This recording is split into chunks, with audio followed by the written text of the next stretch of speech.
الحمد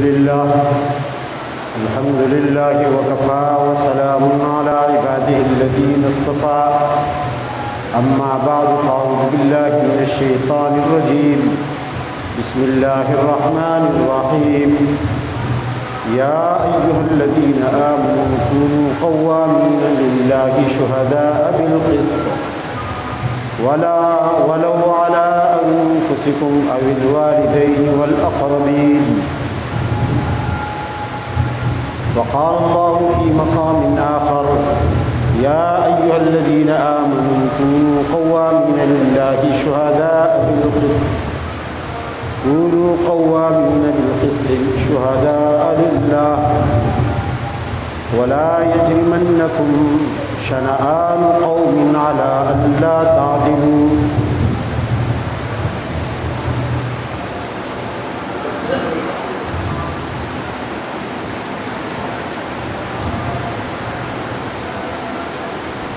پندرہ ذوالحجہ 1443 ہجری 15 جولائی 2022 کو آج ہم اور آپ جامعہ ربانیہ ناظم آباد کراچی میں جمعۃ المبارک کے حوالے سے جمع ہیں۔ عید الاضحیٰ جو خوشی کی عید تھی، جس نے امت مسلمہ کو خوشیاں دی، لیکن ابلیس اور شیطان سے یہ برداشت نہ ہوا کہ امت مسلمہ کو عید کی خوشیاں نصیب ہوں۔ چنانچہ عید کے ایام میں اس نے قوم پرستی کے نام پر مسلمانوں کے دو گروہوں کو آپس میں لڑوایا۔ سندھی پٹھان فسادات شروع ہوئے اور شاید اب بھی آج بھی ہوں، جاری ہوں، اللہ کرے کہ یہ سلسلہ بند ہو۔ لیکن شیطان تو ازلی حسد رکھتا ہے انسان سے، اس سے انسان کی خوشیاں برداشت نہیں ہوتی، اور وہ انسانوں کا اتحاد، اتفاق، آپس کی مودت برداشت نہیں کر سکتا، تو کسی نہ کسی بہانے سے انسانوں کو بہکا کر آپس میں لڑا دیتا ہے۔ ان دنوں میں سندھی اور پٹھان فسادات شروع ہوئے اور پورے صوبہ سندھ میں ایک ہنگامہ مچا ہوا ہے۔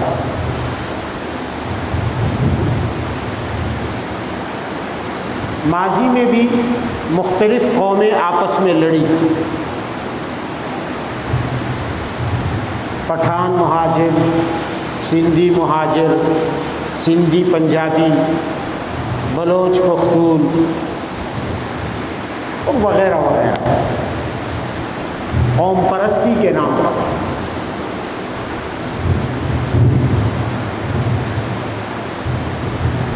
اور ان میں بے شمار لوگوں کی جانیں گئی، بے شمار لوگوں کے گھر تباہ ہوئے، بے شمار بچے یتیم ہوئے، بے شمار عورتیں بیوہ ہوئی، بے شمار لوگ معذور ہوئے، مسلمانوں کی کروڑوں اربوں کی املاک اور ان کی دولت ضائع ہو گئی۔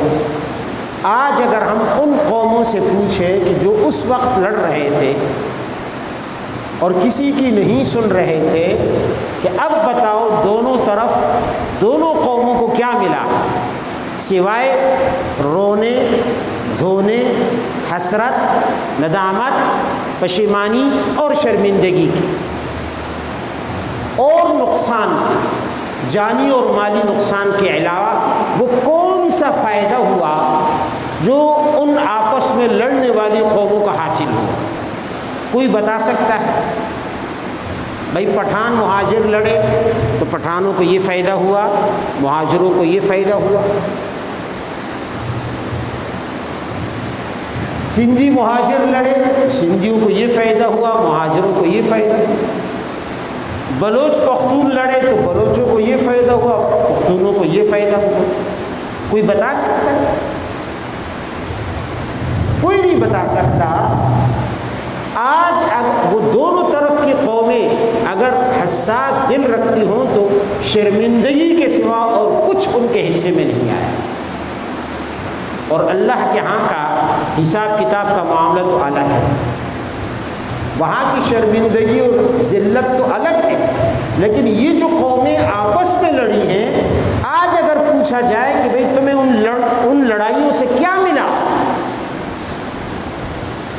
کسی کی دولت میں اضافہ ہوا، کسی کو اقتدار مل گیا، کیا حاصل ہوا؟ کیونکہ دنیا کی یہی تو چیزیں ہیں، یا دولت ہے یا اقتدار ہے، اسی کے لیے انسان لڑتے ہیں آپس میں۔ آج سندھی اور پٹھان لڑ رہے ہیں اور شیطان انہیں لڑوا رہا ہے، بقرعید کی خوشیوں کو غموں میں تبدیل کر رہا ہے۔ اس وقت کوئی کسی کی نہیں سن رہا، لیکن چند دن کے بعد اگر ان سے سوال کر لیا جائے جب یہ آگ بجھ جائے گی کہ بھئی دونوں طرف کو کیا ملا،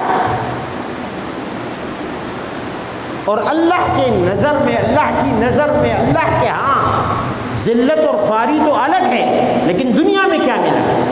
کوئی جواب نہیں دے سکتا سوائے نقصان کے، حسرت کے، سوائے افسوس کے، سوائے پشیمانی کے۔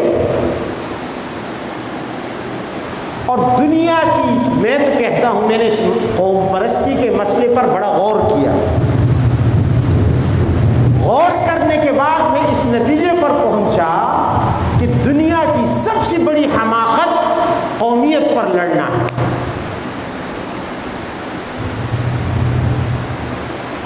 بعض لوگوں کا ہو سکتا ہے مفاد ہو کہ ہمیں شہرت مل جائے، ہماری قوم ہمیں لیڈر مان لے اور ہمیں قوم میں مقبولیت مل جائے قوم پرستی کے نعرے کی وجہ سے۔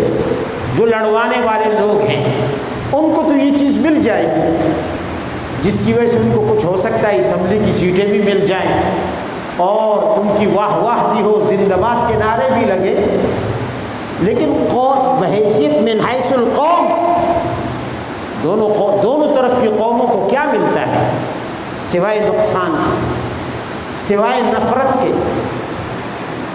ان قوم پرستوں نے کیا کیا ہے اس امت کو؟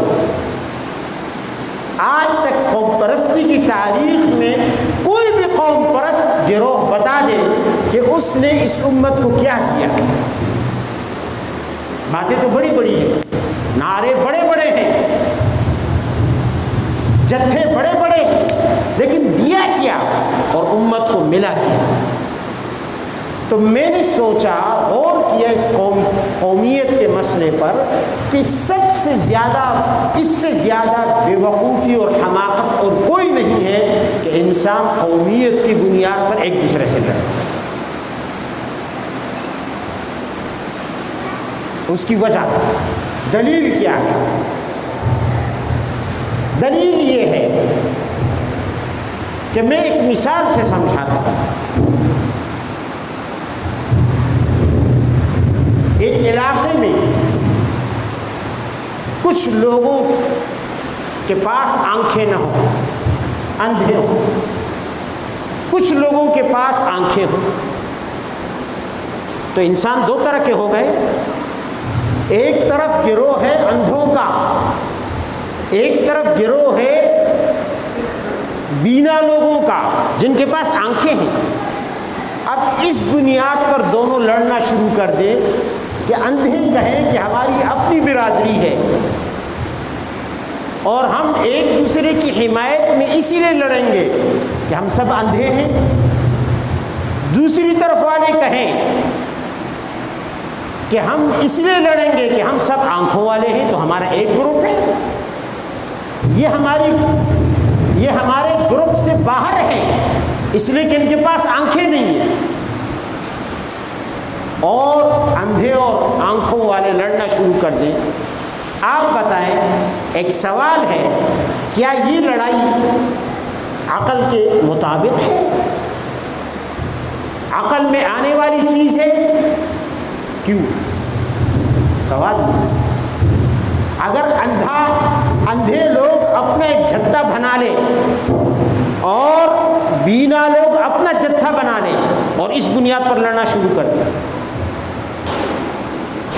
اسی طرح لنگڑے جو پیدا ہوئے وہ اپنا ایک جتھا بنا لیں، جو لنگڑے نہیں ہیں وہ اپنا ایک جتھا بنا لیں، دونوں لڑنا شروع کر دیں، کیا یہ لڑائی عقل کے مطابق ہوگی؟ اور اس بنیاد پر کوئی لڑا ہے آج تک؟ جب سے دنیا پیدا ہوئی ہے آپ نے نہیں سنا ہوگا کہ اندھوں کی الگ پارٹی ہے اور آنکھوں والوں کی الگ پارٹی ہے اور دونوں آپس میں لڑے ہیں، یا آپ نے نہیں سنا ہوگا کہ لنگڑوں کی الگ پارٹی ہے اور پاؤں والوں کی الگ پارٹی اور آپس میں لڑے، اس لیے کہ اندھا پیدا ہونا کسی کے اختیار میں ہے نہیں ہے نا۔ کوئی شخص چاہتا ہے کہ میں اندھا پیدا ہو جاؤں؟ اگر انسانوں کو یہ اختیار مل جائے کہ بھئی تم اندھا ہو کر پیدا ہونا پسند کرو گے پیدائش سے پہلے یا آنکھوں کے ساتھ، تو کوئی اندھا پیدا ہونا پسند کرے گا؟ پھر بھی انسان اندھے پیدا ہوتے ہیں، اس لیے کہ انسانوں کے اختیار میں نہیں ہے، ایک غیر اختیاری چیز ہے۔ اسی طرح آنکھوں کے ساتھ پیدا ہونا یہ بھی اختیاری نہیں ہے، ہم یہ آنکھیں خود لے کر نہیں آئے، تو ہم آپس میں اس بنیاد پر کیوں نہیں لڑتے؟ اس لیے کہ یہ چیز ہمارے اختیار سے باہر ہے۔ معلوم ہوا کہ غیر اختیاری چیز پر لڑنا حماقت ہے، پاگل پن ہے۔ اس سے بڑا پاگل، اس سے بڑا دیوانہ، اس سے بڑا بے وقوف انسان نہیں ہوگا کوئی کہ جو غیر اختیاری چیز پر لڑنا شروع کر دے جو انسان کے اختیار ہی میں نہیں ہے۔ بھائی پیدائش سے پہلے کسی سے نہیں پوچھا گیا کہ آپ کو آنکھیں دی جائیں، آپ کو ٹانگیں صحیح سالم دی جائیں یا ادھوری دی جائیں، آپ کو لنگڑا پیدا کیا جائے، پیدا ہو گئے لنگڑے۔ اب اس بنیاد پر لوگ لڑنا شروع کر دے کہ یہ لنگڑوں کی قوم ہے اور یہ ٹانگوں والوں کی قوم ہے، یہ پیر والوں کی قوم ہے، دونوں لڑنا شروع کر دیں۔ اس سے بڑی بے وقوفی اور حماقت دنیا میں کوئی ہو سکتی ہے؟ نہیں ہو سکتی۔ تو کیا پٹھان کے گھر میں پیدا ہونا اس بچے کے اختیار میں تھا؟ سندھی کے گھر میں پیدا ہونا اس بچے کے اختیار میں تھا؟ وہ اپنی مرضی سے چوائس کر کے سندھی خاندان کو منتخب کر کے اس میں پیدا ہوا، مہاجر خاندان کو منتخب کر کے پیدا ہوا، بلوچ خاندان کو منتخب کر کے پیدا ہوا، یا بغیر اختیار کے آیا ہے؟ میں آپ سے پوچھتا ہوں، وہ بچہ جو کسی مہاجر خاندان میں پیدا ہو جائے وہ اپنے اختیار سے وہاں پیدا ہوا یا بغیر اختیار کے؟ بغیر اختیار۔ وہ بچہ جو کسی پٹھان فیملی میں پیدا ہوا وہ اپنے اختیار سے پٹھان بنا یا بغیر اختیار کے پٹھان بنایا گیا؟ اسے تو زبردستی پٹھان بنایا گیا۔ وہ بچہ جو کسی سندھی کے گھر میں پیدا ہوا کیا اسے چوائس دی گئی تھی پیدائش سے پہلے؟ بتا، دنیا میں سندھی قوم ہے، بلوچ قوم ہے، پٹھان قوم ہے، مہاجر قوم ہے، پنجابی قوم ہے، عربی ہے، عجمی ہے، تو کس قوم میں جانا چاہتا ہے؟ اس نے کہا یا اللہ ان سب قوموں سے مجھے نفرت ہے، مجھے تو سندھی قوم سے پیار ہے، مجھے اس میں پیدا کر۔ کیا ایسا ہوا؟ اگر ایسا ہوتا تو اس نے چونکہ تمام قوموں کو ناپسند کیا، مسترد کیا، سندھی قوم کو پسند کیا، تو پھر اس سے نفرت کی وجہ بنتی ہے، پھر اس سے نفرت ہونی چاہیے، لیکن اس سے پوچھا ہی نہیں گیا۔ جیسے اندھے سے نہیں پوچھا گیا، جیسے لنگڑے سے نہیں پوچھا گیا، جیسے گونگے سے نہیں پوچھا گیا، تو اس بچے سے جو سندھی کے گھر میں پیدا ہوا، جو پٹھان کے گھر میں پیدا ہوا، اس سے بھی نہیں پوچھا گیا۔ تو لڑائی کس بات؟ کیا یہ عقل مانتی ہے کہ اس بات پر لڑائی ہو؟ یہ تو عقل کے خلاف ہے۔ بھائی یہ سندھی کیوں ہے، یہ پٹھان کیوں ہے؟ بھائی بغیر اختیار۔ اگر اختیار ہوتا کوئی شخص بھی کسی غریب، کمی، حقیر خاندان میں پیدا ہونا پسند نہیں کرتا، وہ اپنے لیے کوئی مالدار، کوئی شاہی خاندان اختیار کرتا، کہ میں کسی بادشاہ کے گھر میں پیدا ہو جاؤں، میں کسی وزیر کے گھر میں پیدا ہو جاؤں، بلکہ میں تو کسی نبی کی اولاد میں پیدا ہو جاؤں، وہ تو یہ پسند کرتا۔ اللہ تعالیٰ نے یہ اختیار اپنے پاس رکھا تاکہ انسان اس بنیاد پر نہ لڑے۔ جنگ ہمیشہ ان چیزوں پر ہونی چاہیے جو انسان کے اختیار میں ہو۔ کفر انسان کے اختیار میں ہے، کافر بنتا ہے اپنے اختیار سے، مسلمان بنتا ہے اپنے اختیار سے، اپنے ارادے سے۔ اس لیے اسلام نے کہا کہ کفر اور اسلام کی بنیاد پر تو لڑو، لیکن رنگ اور زبان کی بنیاد پر نہ لڑو، اس لیے کہ یہ تمہارے اختیار ہی میں نہیں ہے۔ یہ قوم پرست کہتے ہیں کہ مذہب کی بنیاد پر نہ لڑو اور رنگ کی بنیاد پر لڑو، قومیت کی بنیاد پر لڑو۔ اور عقل کے اندھو، قومیت غیر اختیاری ہے، کسی کے اختیار میں نہیں ہے۔ بدر میں جنگ ہوئی، اسلام نے یہی سمجھایا۔ جنگ کے بعد حضرت ابوبکر صدیق رضی اللہ تعالی عنہ کے صاحبزادے عبد الرحمن کافی عرصہ بعد اسلام لائے، مسلمان بعد میں ہوئے، والد پہلے مسلمان ہوئے، بیٹا بعد میں جا کر مسلمان ہوا، صحابی بنا، لیکن بدر میں مسلمان نہیں تھا۔ ایک دن گھر میں باپ اور بیٹے بیٹھے ہوئے ہیں، حضرت صدیق اکبر بھی تشریف فرما ہیں، ان کے صاحبزادے عبد الرحمن بھی بیٹھے ہیں، گپ شپ چل رہی ہے۔ تو عبد الرحمن نے کہا، ابا جان، بدر کے میدان میں کافروں کی طرف سے آپ سے لڑ رہا تھا اور آپ نبی علیہ الصلوۃ والسلام کی طرف سے اللہ کے دین کے سپاہی بن کر لڑ رہے تھے۔ ایک وقت ایسا آیا کہ جب آپ میری تلوار کی رینج میں آئے، میں چاہتا تو آپ کی گردن اتار دیتا، آپ کا سر قلم کر دیتا، آپ مجھ سے بچ نہیں سکتے تھے، لیکن میں ایک دم پیچھے ہٹا۔ میں نے کہا میرے والد ہیں، میرے والد ہیں، تو باپ ہونے کی وجہ سے پیچھے ہٹ گیا۔ میں نے کہا میرے باپ ہیں، اگرچہ میں آپ کا سر اتار سکتا تھا، آپ کا سر قلم کر سکتا تھا، میں پیچھے ہٹ گیا۔ حضرت ابوبکر نے کیا جواب دیا؟ بیٹا اچھا، مجھے تو پتہ نہیں چلا کہ تو میرے اتنے قریب پہنچ چکا ہے، اور خدا کی قسم اگر تو میری تلوار کی رینج میں آتا تو میں کبھی بھی یہ نہ دیکھتا کہ یہ میرا بیٹا ہے، میں یہ دیکھتا کہ یہ اللہ کا دشمن ہے، یہ اللہ کا دشمن ہے۔ اس واقعے سے کیا سکھایا جا رہا ہے؟ کہ بیٹا ہونا، باپ ہونا اختیاری نہیں ہے۔ بھائی عبد الرحمن اگر ابوبکر کے گھر میں پیدا ہوئے تو اپنے اختیار سے نہیں ہوئے، اپنی چوائس سے نہیں ہوئے۔ ابوبکر عبد الرحمن کے باپ بنے تو اپنے اختیار سے نہیں بنے، لیکن عبد الرحمن نے کفر اپنے اختیار سے کیا اور ابوبکر نے اسلام اپنے اختیار سے پسند کیا۔ تو اب عبد الرحمن یہ سمجھے کہ چونکہ ہم باپ بیٹے ہیں اس لیے ایک دوسرے کو قتل نہیں کرنا چاہیے۔ ابوبکر نے یہ سمجھایا کہ نہیں، باپ بیٹا ہونا غیر اختیاری چیز ہے، یہ ہمارے اختیار میں نہیں ہے۔ تو کسی اور کے گھر میں پیدا ہو جاتا تو میں کیا کر لیتا، لیکن کافر ہونا، مسلمان ہونا یہ اختیاری ہے۔ کیا احسان کیا کسی نے کہ کسی قوم میں پیدا ہوا، وہ بغیر اختیار کے آیا ہے؟ اور یہ قوم پرستی تو اتنی ناپائیدار چیز ہے، اتنی ناپائیدار کہ قومیت کی بنیاد پر لڑنے والے برادری کی بنیاد پر لڑ لیتے ہیں۔ ایک ہی قوم کی دو شاخیں ہوتی ہیں، آپس میں دشمنیاں ہوتی ہیں۔ بھئی قوم پرستی کہاں گئی؟ پھر ایک ہی برادری کے دو خاندان ہوتے ہیں، آپس میں لڑ لیتے ہیں۔ بلکہ کہا جاتا ہے کہ چچزاد سے بڑا کوئی دشمن نہیں۔ ایک دادا کی اولاد اور آپس میں خون کے پیاسے، قوم پرستی کہاں گئی؟ پھر جائیداد کی خاطر قومیت نہیں۔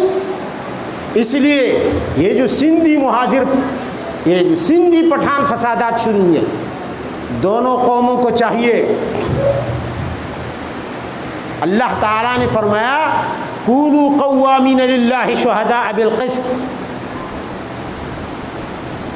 اے ایمان والو انصاف کی بنیاد پر کسی کی حمایت اور مخالفت کے لیے کمر بستہ ہو جایا کرو، اگرچہ تمہیں اپنی جانوں کے خلاف گواہی دینا پڑے، اگرچہ تمہیں اپنے والدین کی مخالفت کرنا پڑے، اگرچہ تمہیں اپنی اولاد کی مخالفت کرنا پڑے، اگرچہ تمہیں اپنی برادری اور قوم کی مخالفت کرنا پڑے۔ وَلَا يَجْرِمَنَّكُمْ، دوسری جگہ فرمایا شَنَآنُ قَوْمٍ عَلَىٰ أَلَّا تَعْدِلُوا، کسی قوم کا بغض، کسی قوم سے حسد، کسی قوم سے نفرت تمہیں اس بات پر مجبور نہ کرے کہ تم انصاف کا دامن ہاتھ سے چھوڑ دو۔ خبردار، اعدلوا، دشمن کے معاملے میں بھی انصاف سے کام لینا۔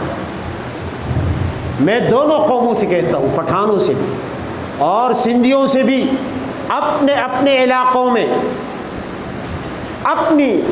اپنے اکثریتی علاقوں میں دوسری قوم کے لوگوں کا ان کو احترام کر کے ان کو عزت سے پناہ دو۔ اگر پٹھان سندھیوں کو بسوں سے اتار کر ان کو اپنے کاروبار سے محروم کر کے اپنے علاقوں سے نکال رہے ہیں، یہ اخلاق نہیں ہے، یہ ایمان کا تقاضا نہیں ہے۔ چاہیے ٹھیک ہے ان کے ساتھ اگر کسی نے فرض کر لیا، ہم مان لیتے ہیں ان کا دعویٰ کہ جی ہمارے ساتھ ظلم ہوا، وہ تو ظلم نہ کریں، ورنہ ان میں ظالم میں اور مظلوم میں کیا فرق رہ جائے گا۔ اسی طرح سندھیوں کو چاہیے کہ اپنے اپنے علاقوں میں پٹھانوں کو، جو پٹھان ہیں، اس ایسے وقت میں جب غصے کی آگ شیطان ہر طرف بھڑکا رہا ہے، نفرتوں کی آگ بھڑکا رہا ہے، وہ اپنے علاقوں میں ان پٹھانوں کو پناہ دیں، ان کو تحفظ دیں۔ یہ عمدہ اخلاق ہے۔ اگر وہ یہ سمجھتے ہیں کہ پٹھانوں نے ہم پر ظلم کیا اور ہم بھی ان لوگوں پر جو اپنا غصہ اتار دیتے ہیں تو یہ بھی ظالم بن گئے، یہ بھی ظالم بن گئے۔ نبی علیہ الصلوۃ والسلام کے پاس ایک صحابی آئے، کہا اے اللہ کے نبی، ایک کافر ہے، جنگ ہو رہی ہے، جہاد ہو رہا ہے، اس کافر نے تلوار لی، آمنے سامنے ہم کھڑے ہیں، اس نے میرے بازو پر تلوار ماری، میرا بازو یہاں سے کٹ کر دور جا گرا، میں نے تلوار لی، اب بازو سے خون بہہ رہا ہے، بازو زمین پہ کٹا ہوا ہے، میں اس کے پیچھے لپکا کہ میں بھی اسے تلوار ماروں اس کافر کو، وہ بھاگا، بھاگ کے جا کے ثم لاز منی بشجرۃ، ایک درخت کے پیچھے چھپ گیا، اور درخت کے پیچھے پناہ لینے کے بعد اس نے کہا لا الہ الا اللہ، اشہد ان لا الہ الا اللہ، اس نے کلمہ پڑھ لیا۔ 1 منٹ پہلے اس نے میرا بازو اپنی تلوار سے توڑا ہے، اپنی تلوار سے کاٹا ہے، 1-2 منٹ کے بعد اس نے کلمہ پڑھ لیا، اور میں غصے کی آگ میں آگ بگولا ہو رہا ہوں، اس کو قتل کرنے کے لیے میں چلا ہوں تاکہ اس سے جو ہے اپنا انتقام لے سکوں۔ اقتلہ بعدما قال لا الہ الا اللہ، جب اس نے کلمہ کہا میں اسے قتل کر دوں؟ فرمایا نہ، رک جا۔ ایسے وقت میں کوئی رک سکتا ہے؟ جب انسان کا ہاتھ کٹا ہو اور خون بہہ رہا ہو، کیا حالت ہوگی غصے کی؟ اللہ کے نبی نے فرمایا خبردار۔ اس نے کہا یا رسول اللہ، اس نے میرا بازو کاٹا ہے۔ فرمایا یاد رکھ، اگر تو نے اسے قتل کر دیا تو کلمہ پڑھنے سے پہلے جس مقام پر وہ تھا اس مقام پر تو چلا جائے گا، اور جس مقام پر تو تھا اس مقام پر وہ آ جائے گا۔ کیا مطلب؟ پہلے وہ ظالم تھا، پہلے وہ کیا تھا؟ ظالم تھا، کلمہ پڑھنے کے بعد، اور تو مظلوم تھا اس لیے کہ تو اللہ کے دین کے لیے نکلا تھا، اس نے تجھ پر تلوار کر کے تیرا ہاتھ کاٹا ہے، اب اگر تو مارے گا اس کے کلمہ پڑھنے کے بعد تو اب تو ظالم بن جائے گا اور وہ مظلوم بن جائے گا۔ پہلے تو مظلوم تھا، وہ ظالم تھا، اور اس کا ہاتھ اس کا کلمہ پڑھنے کے بعد اب تو ظالم بن جائے گا اور وہ مظلوم بن جائے گا۔ یہ نبی علیہ السلام کی تعلیمات ہے کہ ایسے وقت میں اپنے غصے کو کنٹرول کر لو۔ اس لیے میں دونوں قوموں سے یہ اپیل کروں گا، وہاں ان کے علماء سے، ان کے بڑوں سے، وہ میدان میں آئیں اور اس فسادات کی آگ کو بجھائیں۔ ہمیں پچھلے زمانے کی نفرتوں نے ہمیں کچھ نہیں دیا، ہمیں قومیتوں کی لڑائیوں نے آج تک سوائے نقصان کے اور سوائے حسرت و پشیمانی کے کچھ نہیں دیا، اور ان لڑائیوں سے بھی کچھ نہیں ہوگا، بلکہ الٹا دونوں طرف اگر مظلومیت کے دعویدار ہیں، ان فسادات کے بعد دونوں طرف کے لوگ ظالم بن جائیں گے، دونوں طرف کے لوگ ظالم بن جائیں گے۔ اللہ تعالی ہمیں عقل نصیب فرمائے، ہوش نصیب فرمائے۔ اللہ تعالی شیطان جس سے ہماری خوشیاں عید کی برداشت نہیں ہوئی اور امت کو وہ آپس میں لڑوانے پر لگ گیا، اللہ کرے کہ شیطان ابلیس اور شیطانی قوتوں کی تمام سازشیں خاک میں مل جائیں۔ وآخر دعوانا الحمدللہ۔